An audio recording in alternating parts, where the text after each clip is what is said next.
272억 재산을 가진 연예인의 불륜을 폭로했더니 제 입을 막기 위해서 저질렀던 행동이 너무나 충격적입니다. 저는 생명의 위협을 느껴서 숨어서 살고 있습니다. 언제 이 고통이 끝날지 너무나 두렵습니다. 저는 33살의 모델입니다. 모델이었죠. 남편을 만나기 전까지는요. 남편은 맞습니다. 저를 저 세상으로 보내려고 눈을 부라리는 연예인입니다. 제 남편은 너무나 잘 나가는 연예인입니다. 아닙니다. 너무나 잘 나갔던 연예인이었죠. 2010년도 초반만 해도 TV를 켜면 그 사람이 춤추고 노래하고 있었고 카페에만 가면 항상 그 사람의 노래가 흘러나왔습니다. 저는 23살에 모델로 데뷔했습니다. 쌍꺼풀이 없는 동양적인 이미지로 누이비통과 사넬의 표지 모델도 했습니다. 키는 175cm이고 몸무게는 겨우 47kg입니다. 저는 어려서 부모의 사랑을 받지 못하고 자랐습니다. 받은 것은 학대와 모욕뿐이었습니다. 저의 아빠는 대형 기획사의 사장이었고 당시에 모델로 잘 나가던 엄마는 아빠의 소속 연예인이었습니다. 아빠가 가정이 있었는데 엄마와 불륜을 저질러서 저를 낳았죠. 그 당시는 이혼이 쉽지 않아서 저와 저희 엄마는 아빠가 던져주는 푼돈으로 근근히 먹고 살았습니다. 남자의 사랑을 받지 못한 저희 엄마는 그 화풀이를 저한테 했습니다.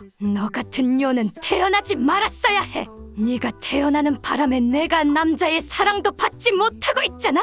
그리고 호기 있는 여자를 누가 좋아하겠어. 나에게 다가오는 남자들이 아직도 많은데 네 같은 년 때문에 내가 남자를 못 만난단 말이지. 라면서 저를 구박했습니다. 먹을 거도 제대로 주지 않고 도시락도 제대로 싸주지 않아서 저는 영양실조에 걸렸습니다. 그래서 몸무게는 갈수록 빠지고 항상 피곤하게 살았죠. 그나마 다행인 건 엄마의 키 큰 유전자를 물려받아서 키는 컸다는 겁니다. 어느 날 고등학교 마치고 집에 가는 길에 어떤 사람이 명함을 주었습니다. 어이 학생? 학생은 쌍꺼풀도 없고 키도 늘씬하니까 모델하면 바로 대박 날 듯한데 언제 시간 되면 우리 회사 한번 놀러와. 아저씨가 인생 완전히 바꿔줄게. 아저씨, 저는 인생 바뀔 필요는 없고 돈은 좀 필요한데 모델하면 돈 많이 버나요? 많이 벌다마다 돈을 쓸어 담을걸? 왜? 학생은 돈이 필요해? 그럼 당장 모델해야지. 일단 계약금으로 아저씨가 돈 좀 줄 테니 돈 맛 좀 즐기고 아쉬우면 명함에 있는 전화번호로 연락해. 라고 말하면서 주머니에서 돈 뭉치를 꺼내서 제 손에 쥐어주었습니다. 아저씨? 잠깐만, 이렇게 돈을 아무 이유 없이 주시면 어떡합니까? 라고 소리쳤는데 양복을 잘 차려 입은 그 사람은 어느새 사라졌습니다. 돈을 세어보니 10만원짜리 수표 7장이었습니다. 지금은 큰 돈은 아니지만 12년 전에는 엄청 큰 돈이었습니다. 저는 신나서 바로 그 돈으로 제가 사고 싶었던 옷과 화장품을 사면서 신나게 쇼핑을 했습니다. 돈맛이 장난이 아니더군요. 한 달 만에 70만 원을 다 쓰고 저도 모르게 그 아저씨한테 전화를 하고 있었습니다. 아저씨, 저 송산여고 다니던 김발랑인데요. 모델할 수 있을까요? 기획사 사장은 흔쾌히 저를 받아들여 주었고 모델 일을 할 수 있었습니다. 모델 일은 힘들지는 않았습니다. 그냥 걸어 다니면 되니까요. 근데 생각보다 큰 돈이 모이지 않았습니다. 기획사 사장님은 한 달에 500만 원씩 제 통장에 돈을 넣어주었습니다. 어차피 김발랑 씨는 타고난 모델이고 조만간 큰 돈을 벌 테니까 내가 투자하는 거야. 혹시나 모르니 여기 사인만 해. 그냥 차용증인데 형식적인 거야. 돈 받을 때마다 사인 한번.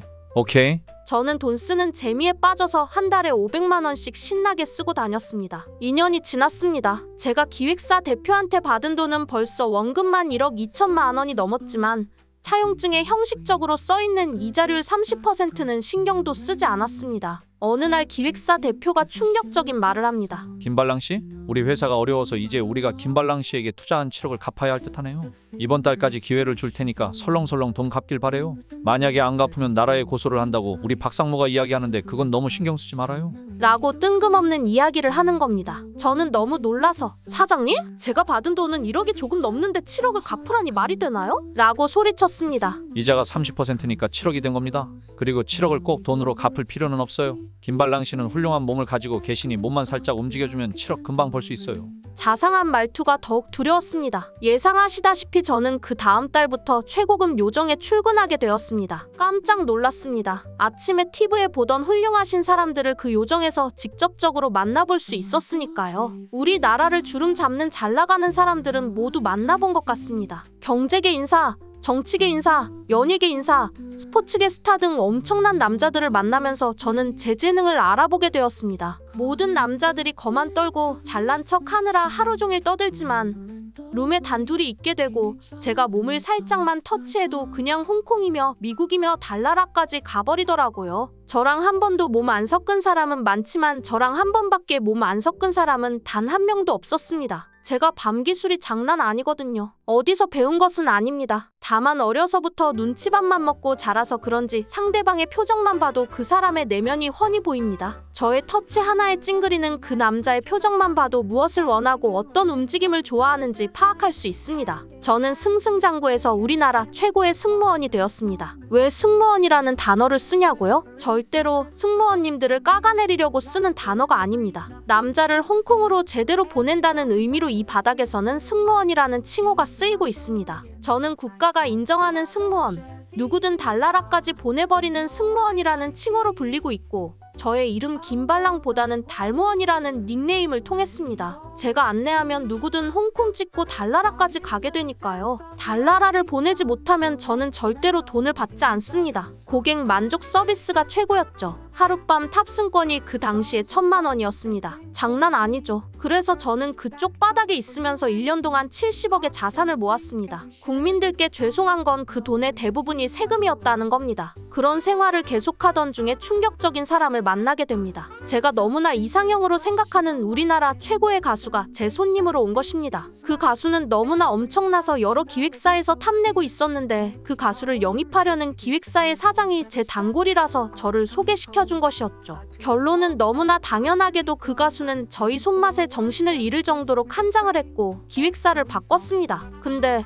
충격적인 사건은 그 다음에 일어났습니다. 그 가수가 매일 밤 저희 요정에 찾아와서는 저에게 올인하는 것이었습니다. 여기에서 올인은 파트너를 하루 종일 독차지한다는 의미이고 저의 올인 가격은 상당했습니다. 하루 올인 가격이 5천만 원이었습니다. 그런 생활을 한 달 한 후에 그 가수는 저에게 청혼을 했습니다. 저의 손맛을 도저히 잊을 수가 없어서 같이 살고 싶다고 하더군요. 워낙 유명한 가수라서 아무도 모르게 결혼식을 올렸고 혼인신고도 하지 않았습니다. 근데 사건은 그 다음에 터졌습니다. 저는 요정에서 나와서 가정주부로 살아가고 있었는데 제가 요정에서 친하게 지내는 동생 하나가 저에게 사정을 하는 것이었습니다. 언니? 제발 부탁인데 나한테 언니 기술 좀 가르쳐주면 안 돼? 언니는 이제 우리나라 최고의 가수와 결혼했으니까 이 바닥 떠난 것과 마찬가지잖아? 그러니까 나에게 가르쳐줘라. 저를 너무 많이 따르던 동생이었고 워낙에 싹싹한 동생이라서 저는 저의 모든 노하우를 가르쳐줬습니다. 남자가 필요하기 때문에 저는 모델 때부터 친한 남자 모델 하나를 워싱턴 호텔로 불러서 하나하나 시범을 보여주었습니다. 그 남자 모델은 저희 손끝 하나하나에 천국과 홍콩을 오가는 동안 제 친한 여동생은 기술 하나씩을 터득하게 되었습니다. 일주일을 가르치니까 그 동생의 기술은 저희 기술과 비슷하게 되었습니다. 그 동생이 시장을 지배할 거라는 예감이 들었습니다. 왜냐하면 생긴 것도 저보다 청순하게 생겼고 저보다 나이도 10살이나 어렸으니까요. 근데 저는 그 동생을 너무나 아꼈기 때문에 혼자서 뿌듯해했습니다. 이제 드디어 나의 멋진 기술을 이을 후계자를 양성했다는 생각에 말이죠. 근데 충격적인 일이 일어났습니다. 어느 날 남편을 놀래주려고 남편 회사에 연락 없이 갔습니다. 근데 그 동생의 차가 주차가 되어 있었습니다. 그 동생은 최고급 벤틀리를 타고 있었고 번호판도 8888이었기 때문에 특이해서 외우고 있었죠. 뭔가 잘못되었다는 직감이 와서 기획사 사무실로 뛰어 올라갔습니다. 기획사 사무실에 제 남편의 방문이 잠겨 있었습니다. 전화를 했습니다. 여보 어디야? 나 갑자기 당신 보고 싶어서 당신 사무실 들려서 저녁이나 같이 하려고 하는데 라고 말했는데 남편은 갑자기 말을 더듬었습니다. 여보? 아, 그래.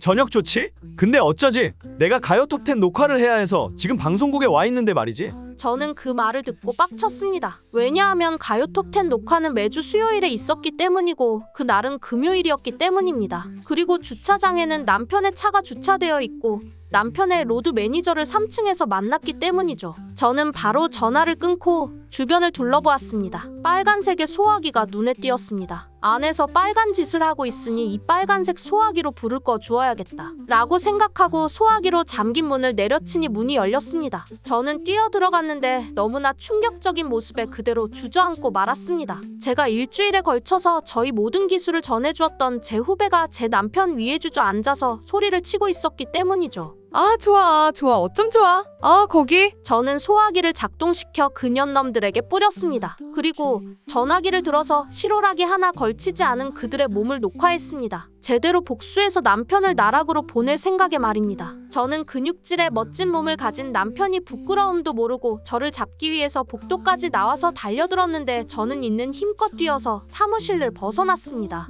3일 동안 전화기를 꺼놓고 잠적했습니다. 그리고 새로 전화기를 구입해서 영상을 남편에게 보냈습니다. 당신은 나에게 모멸감을 줬어? 난 이대로 가만히 있지 않을 거야. 신문사에 뿌려서 당신의 연예인 생활 끝장내도록 할 거야. 라고 문자를 보냈습니다. 다음날 저를 데뷔시켰던 기획사 사장에게 문자가 왔습니다. 발랑아, 조심해. 지금 네 남편이 사람을 고용했어? 네가 네 남편을 달나라 보냈던 것처럼 네 남편은 지금 너를 저 세상으로 보내려고 한단 말이야. 지금 필리핀에서 전문가 3명이 입국했다는 소식도 들었어. 빨리 영상 삭제하고 남편한테 잘못했다고 빌어. 그리고 네가 그 영상을 인터넷에 배포한다고 치자.